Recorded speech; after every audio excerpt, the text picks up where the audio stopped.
Hello and welcome to an episode of Historically Marked. I am Jason in the unincorporated rural town of Hendrysburg, Ohio. And this is one of a few towns, the last few towns I'll be visiting going eastbound on the historic National Road.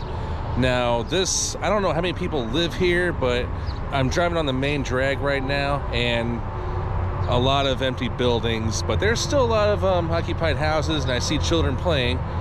But this is also the birthplace or the hometown of William Boyd. Well, he's better known as Hopalong Cassidy. But there's a marker here. I'll just go ahead and show you. And I'm really curious as to what that building is. I want to say it was a school at one time. I mean, there's a basketball court. Well, it probably wasn't, or maybe it was a YMCA, but there's nothing there. The parking lot is mud, and there's a playground right there. Maybe it'll say on this marker right here, put up by the Ohio National Road Association.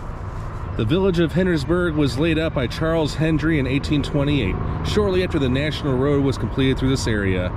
Henry had erected a steam flouring mill which attracted many people to the area, giving rise to the laying out of the town. Many houses were erected along the line of the National Road and extended over a quarter of a township section. The old log houses first constructed were removed and frame and brick buildings took their places. It is claimed that the first building in Hendrysburg, other than the log cabins, was built by William Tidball, in which he ran a mercantile business.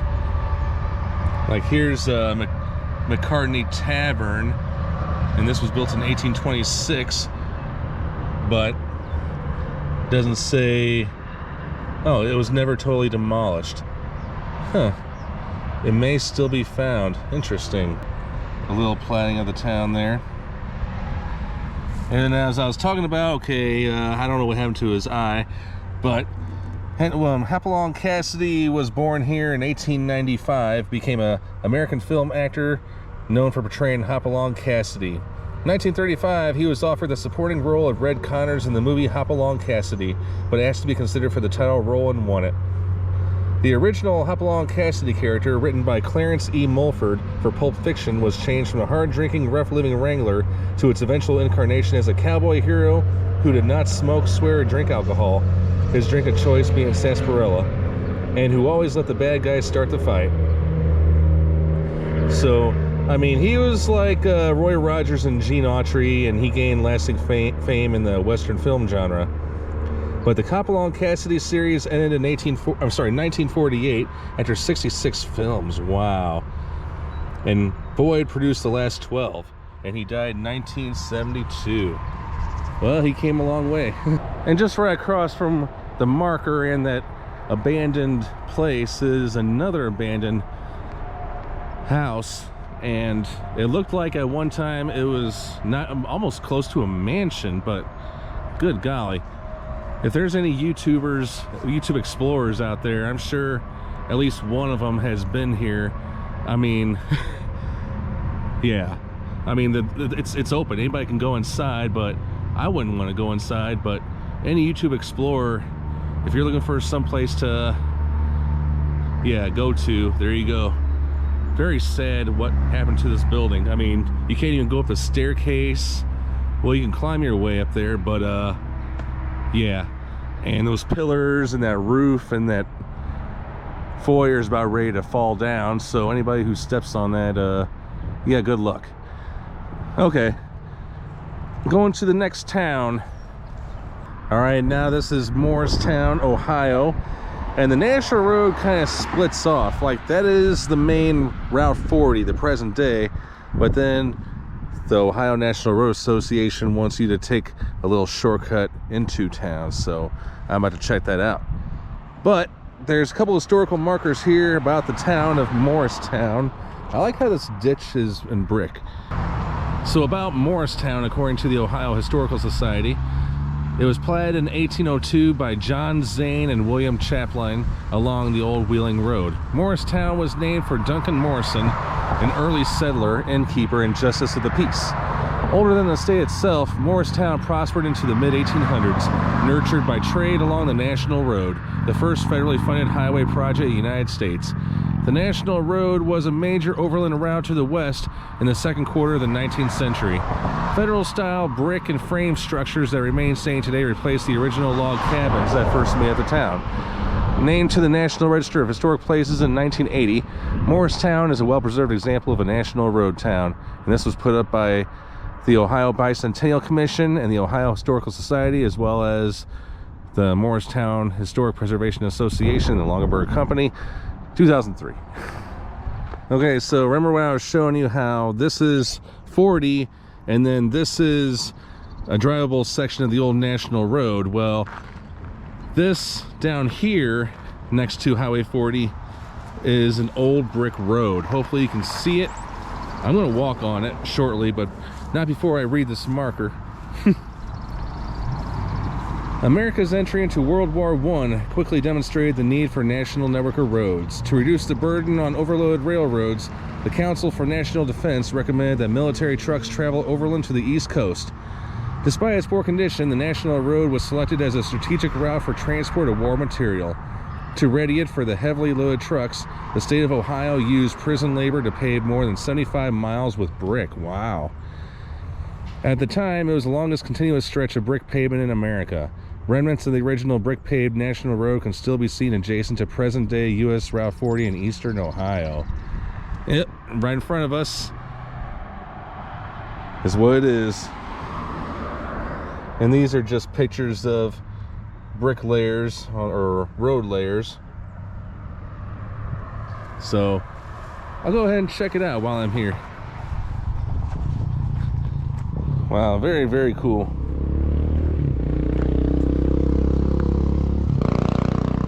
And yeah, hearing that loud motorcycle, it makes you wonder. It's like, wow, you couldn't even drive your motorcycles or bikes on these things.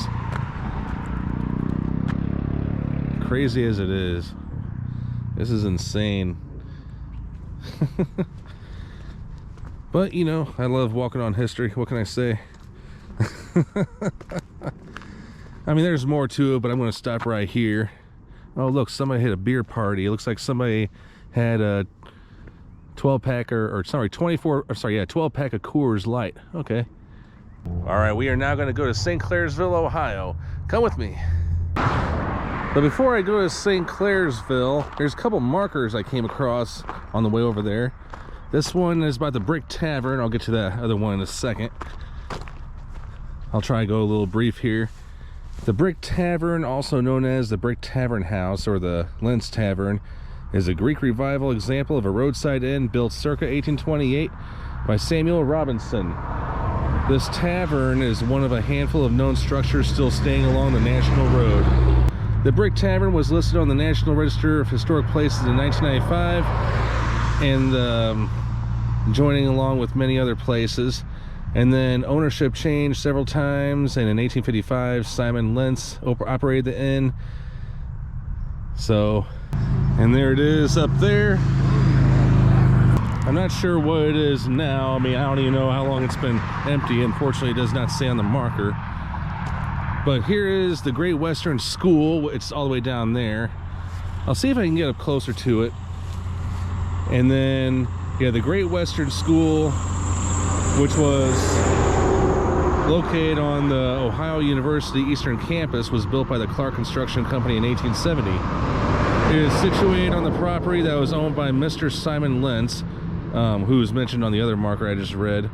And then bricks for the school were made from clay, taken from the farm pond near the building.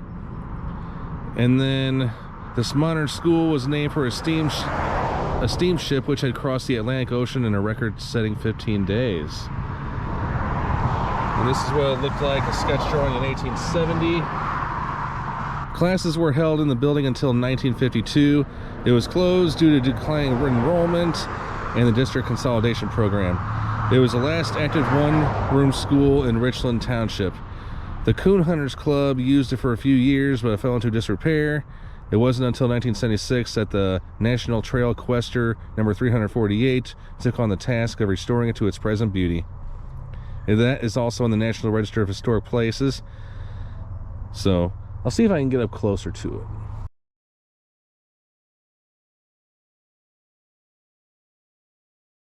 I am now in city of St. Clairsville, Ohio, and this is pretty much the main drag or main street. These are all the small businesses, some old houses, old brick buildings galore.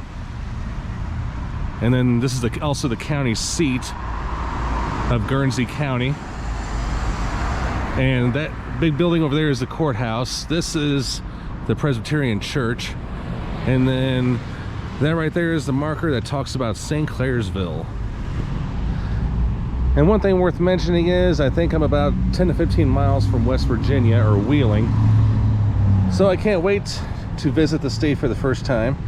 Ground was broken for the national road in Ohio in front of the Belmont County Courthouse in St. Clairsville on July 4th, 1825. St. Clairsville was originally planted as Newellstown in 1803, the same year Ohio became a state. As the seat of Belmont County, the community grew and prospered. Dominating the center of town today is the 1886 Beaux Arts style courthouse, which was designed by the prominent Columbus architect Joseph Warren Yost. Adjacent is the old jail and sheriff's residence. The town is named in honor of General Arthur St. Clair, who served as the first governor of the Old Northwest Territory, which was, as present-day Ohio, and was also the cousin of the founder of the community, David Newell. This is Main Street during the 1930s, and arriving through town, there was a sign that said the home of Benjamin Lundy, who was a member of the Society of Friends, or the Quakers. He lived from 1789 to 1839. A native of New Jersey, he was drawn to the plight of slavery at an early age and eventually became a major figure in the abolitionist movement. In 1815, he moved here, where he founded the anti-slavery group, the Union Humane Society. And then the legendary Clarendon Hotel, which rests on the side of the National Inn. It doesn't say where it's at, but it's got to be one of these buildings over here. But it was an early tavern along the National Road. Going to two more communities, the next one being Blaine, Ohio. And now, here we go. Okay, so now I'm in Blaine, the west part of town, and this is the Blaine Hill S Bridge. Yeah, I mean, it's pretty cool being underneath it. There's even a stairway that takes you up there. But I drove down here. There's two markers, but the one I'm going to be reading will be the one over here. All right, so the Blaine Hill Viaduct. The current Blaine Hill Viaduct was built in 1933. It overlooks the 1828 S Bridge, which could no longer handle increasing automobile traffic on the National Road, averaging 2,700 vehicles daily. Determined that this pioneer artery of transportation continue its contribution to national progress, a citizens group called the National Highway Improvement Association led the way in the building of this concrete and steel viaduct. Named the Arches of Memory, it was dedicated to Belmont County's World War I veterans. The opening of Interstate 70 in 1964 diverted most of the traffic flow from this bridge.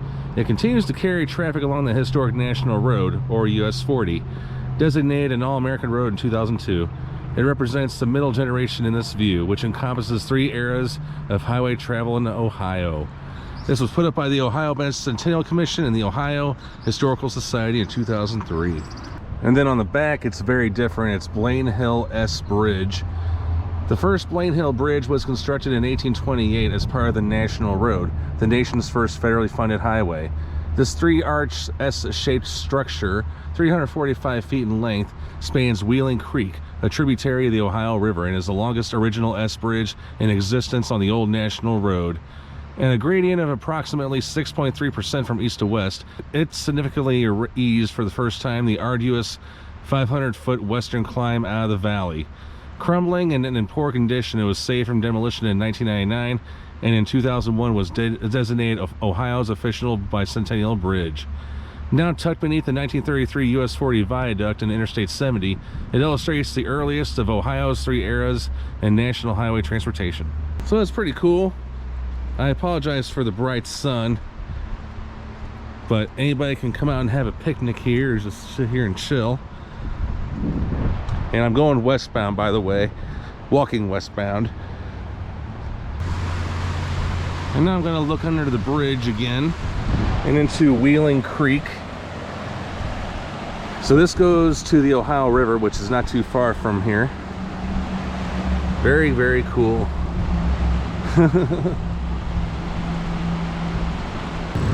All right, so now I'm in the last town, or the first, depending on which way you're coming from. If you're coming from West Virginia, this is the first town in Ohio, Bridgeport. But for me, who has been going east this whole time, this is the last. And it's got that historic national road one that I found all the way over here. So it's really amazing that I've driven as much as the historic national road as I could through all these towns. And there were some hidden parts, as I noted in my previous videos, if you've been following this along with this series. And Ohio has the longest stretch of the national road. It does not say, oh, actually I take that back. It is 227 miles from here to the Indiana state line, where you go to Richmond, Indiana.